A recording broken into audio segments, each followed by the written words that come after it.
지난주에 우리가 성경의 유명한 인물들을 볼 때 그 인물들의 결과만 보지 마라. 결과만 보고 나도 저렇게 돼야지, 우리 자녀들도 저렇게 돼야지 그러지 마라. 반드시 그들에게는 무엇이 있었다고요? 과정이 있었다. 과정. 다윗이나 솔로몬이나 요셉이나 다니엘이나 전부 다 과정이 있었습니다.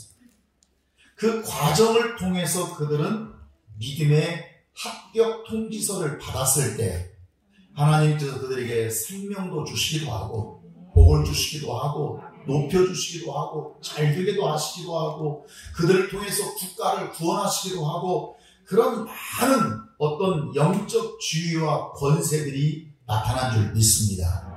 믿습니까? 결과만 바라보는 것은 신앙에 문제가 있어요. 반드시 그렇게 축복을 받을 수밖에 없는, 하나님이 그렇게 높여주실 수밖에 없는 어떤 그 과정들에게 그들은 성실하게 통과했던 거죠. 자, 솔로몬 왕에 대해서도 그 최고의 전성기가 열왕기상 10장에 있는 스바 왕국의 여왕이 찾아왔을 때가 아마 그가 최고의 정말 축복의 전성기가 아니었나 그렇게 생각이 됩니다. 그런데 스바 여왕이 왔을 때 그 스바 여왕의 왕국의 여왕의 고백이 첫째는 감동으로 나타났죠. 왕궁과 신하들의 좌석과 관복과 성전에 올라가는 층대들을 보면서 감동을 받습니다. 이 스바 여왕도 그 당시에 대단한 왕이었습니다. 스바 국가도 대단했었습니다. 그럼에도 불구하고 이 솔로몬 왕국에 와보니까 요즘 말로 입이 쩍 벌어집니다. 두 번째는 고백을 하죠. 당신의 지혜와 복이, 내가 당신에 대해서 소문이 많이 들었는데 내가 소문 들은 것보다 더 복됩니다. 소문은 절망밖에 한답니다. 세 번째는 부러움을 사죠. 당신의 신하들, 당신의 사람들이 참 복됩니다. 정말 당신 앞에서 매일 당신 입에서 나오는 그 지혜를 듣고 살 텐데 참 당신의 신하들이 부럽습니다. 그러면서 네 번째, 하나님을 경외하죠. 당신 하나님 여호와를 송축할지라. 그러면서 심히 많은 금은 보화와 또 여러 가지 향품과 보석을 솔로몬 왕에게 드리는 것으로 볼 수 있게 된 것입니다. 솔로몬 왕국의 정말 국격이 높아지고 이스라엘의 국격이 높아지고 풍요로워지고 영적 권세가, 하나님의 영적 권세가 세워지는 나라가 되는 거예요. 오늘 내 인생의 많은 것들은 운이 아니에요. 하나님의 뜻 안에서 네가 믿음을 심었기 때문에, 네가 기도를 심었기 때문에, 네가 생명을 심었기 때문에 잘 되는 것이고 복을 주시는 것이고 형통한 것인 줄 믿습니다. 자, 솔로몬이 왕이 된 이후에 제일 첫 번째 한 것이 바로 뭐냐면 제사를 드리는 것입니다. 제사. 그래서 그 제사의 규모가 4절에서 어느 정도 되죠? 어느 정도 되죠? 제사의 규모. 솔로몬이 그 제단에 몇 번을 드렸더라? 1000번제를 드렸다. 1000번. 따라서 1000번제. 1000번제가 횟수인지 양인지는 성경에서 말씀 구분이 안 되고 있어요. 그러니까 한 번, 두 번, 세 번 그렇게 1000번을 드렸는지 아니면 한 번 제사를 드릴 때 1000마리의 제물을 갖다 바쳤는지, 이건 성경에서 말씀하고 있지 않지만 중요한 것은 그 규모만큼은 엄청났다. 규모는 중요하지 않습니다. 형식은 중요하지 않습니다. 뭐가 중요하죠? 마음이 중요하죠. 그런데 또 공교롭게 그 마음을 드린 데는 항상 뭘로 나타나요? 규모나 형식으로 나타나요. 그러니까 사실 그 어떤 규모나 그 어떤 형식은 마음이 담겨 있고, 또 하나님은 마음을 받으시는데 그 마음은 어떤 규모나 형식을 통해서 나타나게 되니까 이게 분간할 수가 없는 거예요. 하나님은 마음을 받으시지만 마음을 받고 그냥 형태와 형식은, 규모는 하나도 안 중요한 게 아니라 결국 마음의 중심이 형태와 규모로 나타나기 때문에 그런 거예요. 자, 전무후무한 이 솔로몬 왕의 이 통큰 번제, 일천번제 제사를 드림으로써 그의 신앙 고백이 뭐냐면, 제가요 하나님 뜻대로 살겠습니다. 제가 주님 뜻대로 살겠습니다. 하나님 마음에 합당한 자로 살겠습니다. 이 고백이 드리는 거예요. 그러면 구체적으로 일천번제를 드리는 그 중심의 배경, 그 신앙의 고백이 무엇입니까? 첫 번째는 하나님의 크신 은혜라. 하나님의 크신 은혜. 6절 보시면 이런 말씀들이 있어요. 주께서 그에게 큰 은혜를 베푸셨고 이 큰 은혜를 항상 저에게 주사 오늘과 같이 이렇게 다윗의 왕의 자리에 앉게 하셨습니다. 이 고백이 기록되는 거예요. 이 이스라엘은 적장자 승계 원칙에 따라야 되는데, 그 적장자 승계 원칙으로 보면 다윗은 자격이 있는, 솔로몬은 자격이 있는 사람이 없는 사람이에요? 없는 사람이에요. 그런데 어떻게 왕이 됐어요? 그래서 그가 6절에서 고백하기를 주께서 큰 은혜를 베풀어 주셨고, 정말 주께서 이 큰 은혜를 항상 저에게 주셔서 저를 이 아버지 다윗의 왕자리에 앉게 하셨다. 이렇게 고백하게 되는 거예요. 이 말은 따라서 다 하나님의 은혜라. 내가 나된 것은 다 하나님의 은혜입니다. 그것을 지금 고백하는 시간이 1천번째. 숫자 채우지 마세요. 숫자가 전부가 아니라 그 숫자 속에 나의 이 고백, 순간순간 하루하루가 다 하나님의 은혜입니다. 두 번째, 1천번제 속에 무엇이 어떤 고백이냐면 자신의 부족함을 고백합니다. 어린 아이로 표현한 거죠. 여러분, 이것은 지금 솔로몬의 이 고백 속에 나의 문제가 아니에요. 나의 문제가. 문제는 겸손의 문제. 겸손의 문제. 왕의 위치는 막중한 것인데 저는 상대적으로 부족합니다. 이 뜻이에요. 제가 다른 왕들에 비해서 나이가 너무 어린데 이 개념이 아니라 이 일이 얼마나 중요한 일인데, 왕이 되어서 한 국가를 통치해서 하나님의 기쁨이 되는 민족이 되게 하기 위해서 이게 너무 큰 일인데 저는 거기에 비해서 너무 부족한 게 많습니다. 이 뜻인 것입니다. 여러분, 하나님은 겸손하게 자기를 비우는 자를 사용하실 줄 믿습니다. 믿습니까? 성경에서 교만한 자를 들어 쓰신 적이 없습니다. 항상 겸손한 자를 통해서 일하시고, 자기를 낮추면 하나님은 그를 높여주십니다. 나를 높이면 하나님은 나를 내려버리십니다. 그런데 늘 저는 부족합니다 고백하면 하나님이 그를 높여주세요.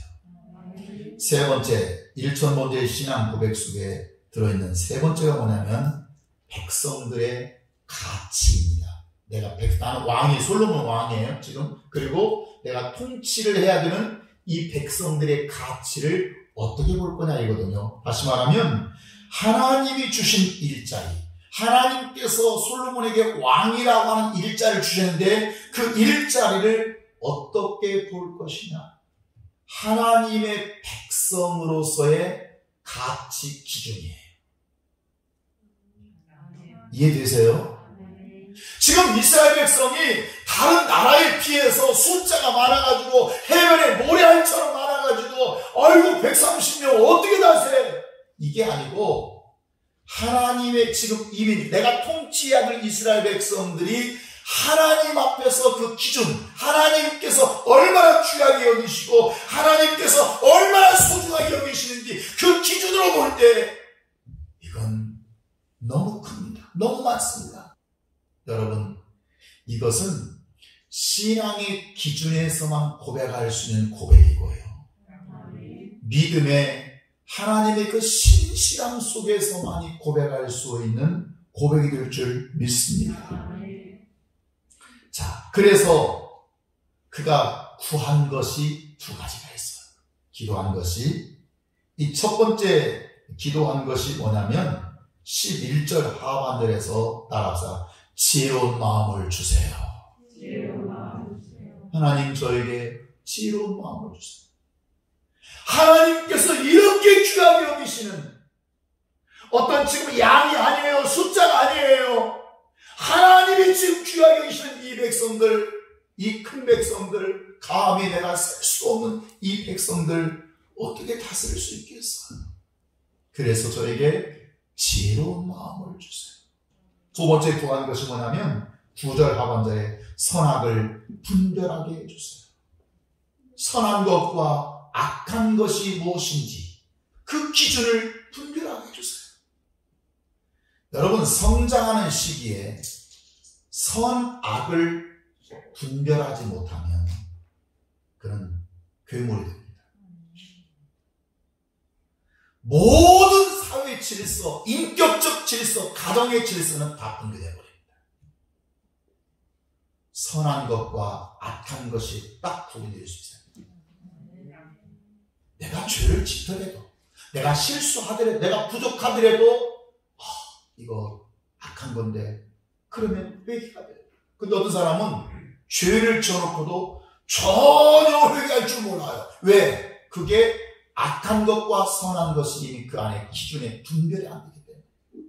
솔로몬은 선악을 분별할 수 있게 해주세요. 자, 10절 보면 솔로몬이 이것을 구함에 그 말씀이 아주 중요합니다. 시작. 주의 마음에 드는지라. 하나님의 마음에 드는 기도를 할 줄 아는 사람은 응답이 제깍제깍 임하게 될 줄 믿습니다. 믿습니까? 기도했다가 중요한 것이 아니라 기도를 받으시고 응답하시는 그분의 마음에 드느냐 안 드느냐가 중요한 거예요. 그러면 솔로몬의 기도 가운데 주의 마음에 드는 기도가 뭐였어요? 어떤 기도를 드렸기 때문에 주님 마음에 드는 기도가 되었어요? 그 기도의 첫 번째 형태가 영적인 갈급함이에요. 목마른 사슴처럼 하나님 그립습니다. 제가 목마릅니다. 제가 갈급합니다. 내가 갖지 못했을 때, 내가 부족했을 때, 내가 연약했을 때, 내 삶이 곤고했을 때 하나님 저는 공부합니다. 저는 정말 내 인생에 갈증을 끼고 있습니다. 여러분, 세상에서 물질, 부유 이런 걸로 다 채우고 나면 별로 갈급함도 없고 갈증도 없고 목마르지도 않아요. 여러분, 인생의 부요는 신앙의 적이 될 수 있다는 것을 꼭 기억할 수 있기를 바랍니다. 믿습니까? 인생의 곤고는 오히려 내게 기회가 돼요. 내게 은혜가 될 수 있어요. 내가 축복될 수가 있어요. 그런데 세상에서 다 갖춰버리면 전혀 갈증도 곤고도 없거든요. 굶주림이 없거든. 그러니까 하나님과의 관계에서 구할 일이 없어요. 하나님 마음에 드는 기도는 영적 갈급함과 목마른 사슴이 되는 거예요. 두 번째는 베푸신 은혜를 잊지 않고 감사합니다. 하나님, 저는 감히 왕의 자격이 없는 사람입니다. 저는 적장자도 아닙니다. 우리 어머니는 그 아버지와 불륜 관계를 통해서 제가 태어났습니다. 여러분, 어떻게 왕이 될 수 있어요? 그럼에도 불구하고 하나님께서 저에게 은혜를 베풀어 주셨는데 이 큰 은혜를 제가 어찌 감당할 수 있겠어요? 이 고백이에요. 하나님의 응답이 옵니다. 다시 말하면 주의 마음에 드는 기도에 대한 하나님의 반응이에요. 12절 보면 구한 것 응답하시고요. 13절 보면 구하지 않은 것도 응답하시고. 하나님의 응답은 두 가지. 첫째는 내가 구한 것이 있고요. 하나는 구하지 않은 것도 있어요. 자, 구한 것이 뭐죠? 12절. 내가 내 말대로 하여. 내 말이 뭐예요? 솔로몬이 구한 거이거든요. 알게요. 내게 지혜롭고 총명한 마음을 주노니. 이 지혜롭고 총명한 마음은 무엇을 위한 것이냐면 통치를 위한 것이에요. 다른 말하면 사명을 위한 것이에요. 사명을 위한 것. 이스라엘 백성을 위해서는 구해도 된다, 안 된다? 된다. 하나님이 주세요. 그런데 13절은 구하지 아니한 것이에요.